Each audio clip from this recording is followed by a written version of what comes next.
బీజేపీకి ఎందుకు ముస్లింలు ఓటేయాలి? సబ్కా సాత్ సబ్కా వికాస్ సబ్కా విశ్వాస్ అంటున్నారు. జరిగిందా ఇది 10 ఏళ్లలో? ఉత్తరప్రదేశ్ లో మరి 40% ముస్లింలకు ఉన్న కాడ కూడా వేసిర్రు, 80% ఉన్న కాడ కూడా మైనార్టీలు ఉన్న కాడ కూడా మేమే గెలుస్తున్నాం, త్రిపురలో కూడా గెలుస్తా ఉన్నాం. ఎందుకు జరగదన్నా? ఒక ఎన్నిక లాస్ట్ టైం జరిగిన సభలో ఇదే అమిత్ షా గారు వచ్చి ఏది మన చేవెళ్ళ దగ్గరికి వచ్చి ముస్లిం మైనార్టీలకు ఉన్న రిజర్వేషన్ కూడా తీసేస్తాం మేము అధికారంలోకి వస్తే అన్నారు కదా. మరి మతం పేరు మీద రిజర్వేషన్స్ ఇవ్వడం తప్పని భారత రాజ్యాంగం డాక్టర్ బిఆర్ అంబేద్కర్ గారు రాసిన రాజ్యాంగం చెప్తుంది. మీరు బిఆర్ అంబేద్కర్ గారు రాజ్యాంగాన్ని గౌరవిస్తే అమిత్ షా గారు చెప్పిన మాటల్ని గౌరవించుర్రి. మీకు అంబేద్కర్ గారు రాజ్యాంగం నచ్చక కల్వకుంట్ల రాజ్యాంగం రాస్తాను చంద్రశేఖర్ రావు అన్నట్టు మీరు కూడా అంటే దానికి నేను చేయలేదు. రాజ్యాంగం పట్ల పూర్తి విశ్వాసం. రాజ్యాంగం మతపరమైనటువంటి రిజర్వేషన్లకు వ్యతిరేకము అని చెప్పింది. భారత రాజ్యాంగం మతపరమైనటువంటి రిజర్వేషన్లను ఒప్పుకోదు అని చెప్పినాం.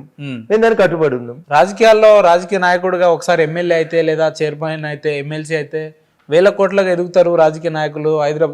గెలవక ముందు ప్రజల్లో ఉంటారు, గెలిచిన తర్వాత హైదరాబాద్ లో పెద్ద పెద్ద విల్లాలలో బంగ్లాలలో కార్లు వేసుకొని తిరుగుతారు అని అంటారు. మరి ఆ లెక్క ప్రకారంగా చూస్తే తను 3.5 ఏళ్లుగా ఎమ్మెల్యేగా ఉన్న రఘునందన్ రావు గారు ఇన్నేళ్ల రాజకీయ జీవితంలో ఎంత సంపాదించుంటాడు?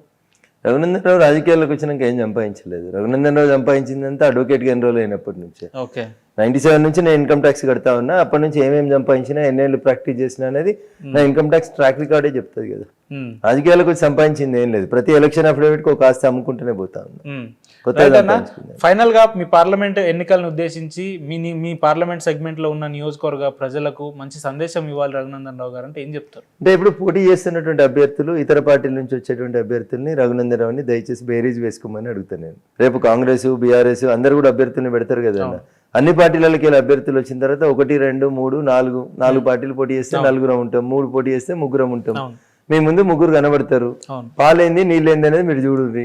ఆ పోటీ చేసిన 3 ఇంతకుముందు వాళ్ళకున్న ఎక్స్పీరియన్స్ ఏంది, వాళ్ళు ఏం పని చేసిరు, వాళ్ళు మెదక్కి ఏమైనా పని చేసిరా, హైదరాబాద్కి ఏమైనా పని చేసిరా, లేదా వారు ఎవరు వస్తున్నారు, వారి గతంలో ఉన్నటువంటి బ్యాక్గ్రౌండ్ ఏం చూడండి, వారికి సబ్జెక్ట్ మీద ఏం అవగాహన ఉంటుంది, భవిష్యత్తులో పార్లమెంట్కి పోతే ఏం మాట్లాడగలుగుతారు, గతంలో మెదక్ ఎంపీగా 10 ఏళ్ళు ఉన్నాయని 10 సార్లు మాట్లాడిండా, మెదక్ అనే పేరు గురించి ఎప్పుడన్నా వచ్చిందా పార్లమెంట్ లో చర్చ? రఘునందన్ రావు అనేటువంటి ఎమ్మెల్యే గెలిచే కంటే ముందు దుబ్బాక అనే పేరు ఎప్పుడన్నా అసెంబ్లీలో ఉంటుండేనా? నేను గెలిచిన 3 ఏళ్లలో నేను కనీసం అసెంబ్లీ నడిచిన ప్రతిరోజు ఒకసారి ఏదో ఒక సమస్య మీద దుబ్బాక అనేటువంటి పేరు లేకుండా మాట్లాడకపోతుంటే, దుబ్బాకకు అంత గౌరవం తెచ్చిన నన్ను ఎందుకు ఓడగొట్టిరనేది ప్రజలు ఇలా ఆలోచించుకుంటున్నారు. రేపు నన్ను గెలిపిస్తే నా ముందున్నటువంటి మిగతా అభ్యర్థుల గుణగణాలు, నా గుణగణాలని చూడుండ్రి. ఇంకా అభ్యర్థులు రాలేదు కాబట్టి నేను ఐ కెనాట్ నేమ్ దెమ్. అభ్యర్థులు వస్తే అభ్యర్థుల గురించి ఖచ్చితంగా చర్చ పెట్టుకుందాం. అప్పుడు ఆలోచిస్తారు ప్రజలు.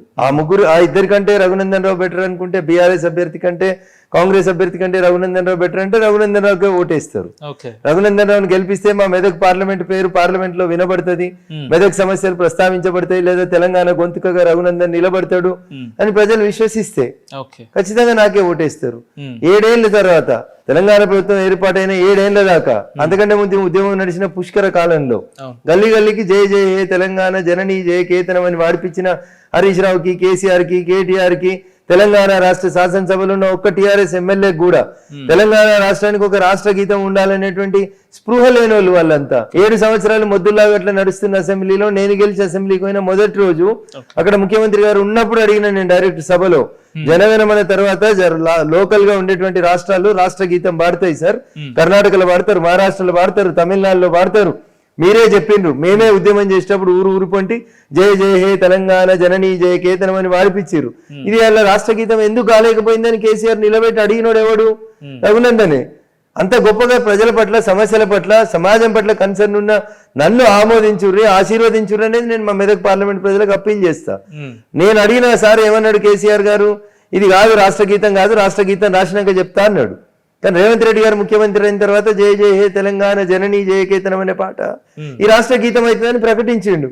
అంటే తెలంగాణ మీద నాకు ఉన్నటువంటి అవగాహన, తెలంగాణ ప్రజల మీద ఉన్నటువంటి ప్రేమ, తెలంగాణ ఉద్యమం పట్ల రఘునందన్ రావుటువంటి ఇది ఇంత ముందు చూపుతో ఆలోచించేటువంటి వ్యక్తి నన్ను కాకపోతే రియల్ ఎస్టేట్ చేసుకునేటోళ్ళను, గూండాగర్దీలు చేసేటోళ్ళని ఇంకెవరినో ఎందుకు గెలిపిస్తారన్న? మెదక్ ప్రజలు చేసిన తప్పుని మెదక్ పార్లమెంట్ ప్రజలు దాన్ని సరిదిద్దుకోబోతున్నారా రాబోయే రోజుల్లో? అన్న నేను ప్రజలు తప్పు చేసిరని అన్నాను. అక్కడేదో వాళ్ళ ఆలోచన విధానంలో, ఆ రోజు వచ్చినటువంటి డబ్బులో ఇంకేదో కారణాల చేత కొంత పొరపాటు జరిగింది, నేను ఓడిపోయినాను. ప్రజలు తప్పు చేసిరని నేను ఎప్పుడు చెప్పాను.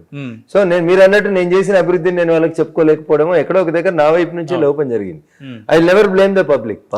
బాగా తెలివి కల్లోళ్ళు, ఎప్పుడు ఎవరిని ఏం చేయాలో వాళ్ళకి బాగా తెలుసు.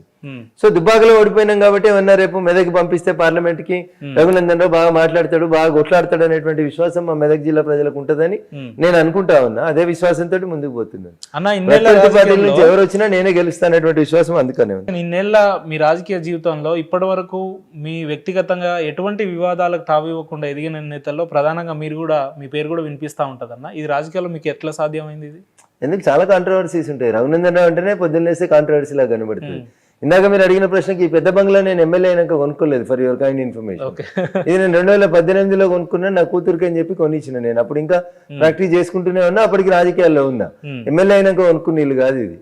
అట్లా ప్రజలకి తప్పుడు మెసేజ్లు పంపుకురు. పెద్ద పెద్ద ఇల్లు కొనుక్కుంటారు, బంగ్లాలు కొనుక్కుంటారు, విల్లాలు కొనుక్కుంటారు.